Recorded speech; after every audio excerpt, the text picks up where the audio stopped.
Hi, and welcome back to Lesson 5.1, where we are going to continue our learning about slope.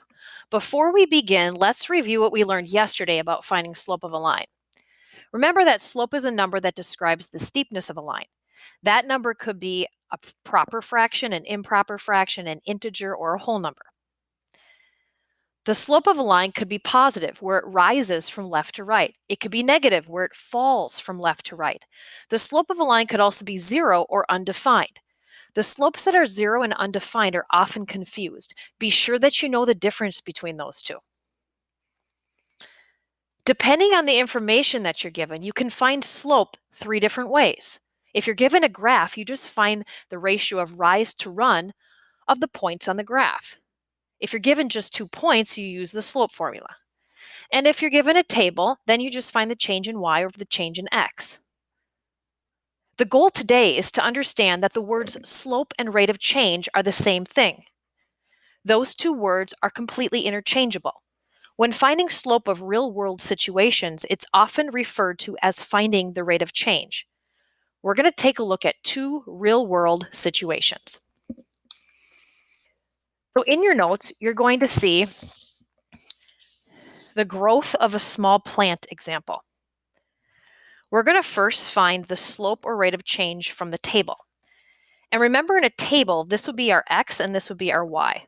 So we're looking at the days and the height of the plant as it grows.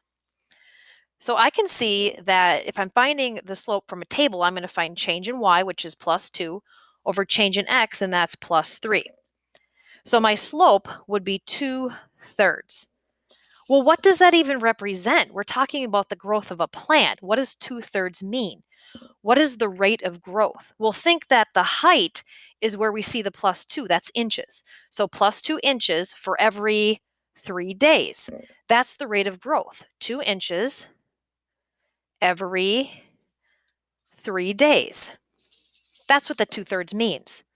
Now let's go over here to the graph. Let's plot the points and see what the slope and rate of change are.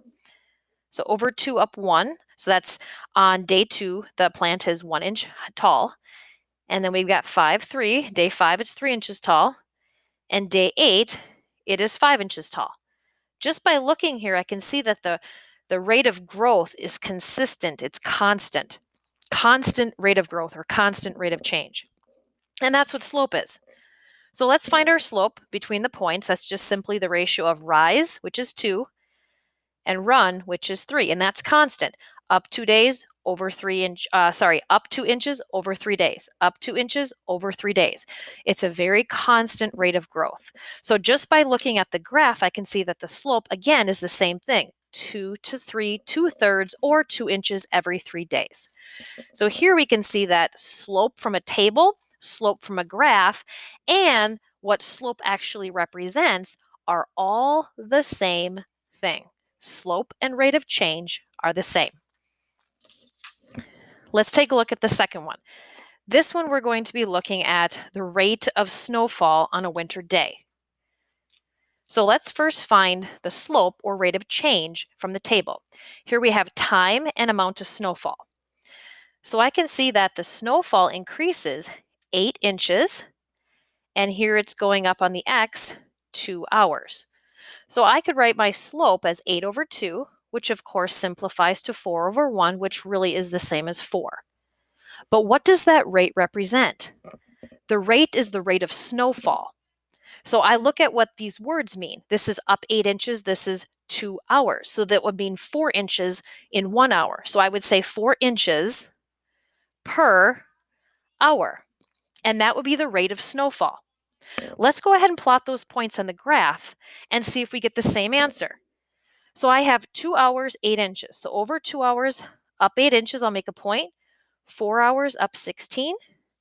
And 6 hours, up 24.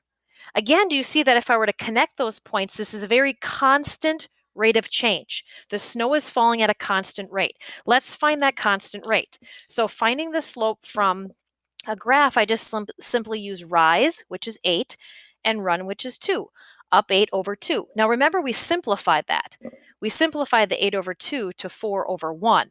Because really this is the same as 4 inches, 1 hour. 4 inches 1 hour. Do you see how that's constant? 4 inches 1 hour. And it's going to be constant all the way along that line. So here we've got the slope from the table, the slope from the line, the rate of change. They're all the same thing. Slope and rate of change are identical. They just often use the words rate of change when describing a real life situation. But if you're ever asked anything where it says find the rate of change, it's really just asking you to use your strategies to find slope. So in conclusion, the slope and the rate of change are the exact same thing. Thank you for joining me for this lesson video. Have a great day.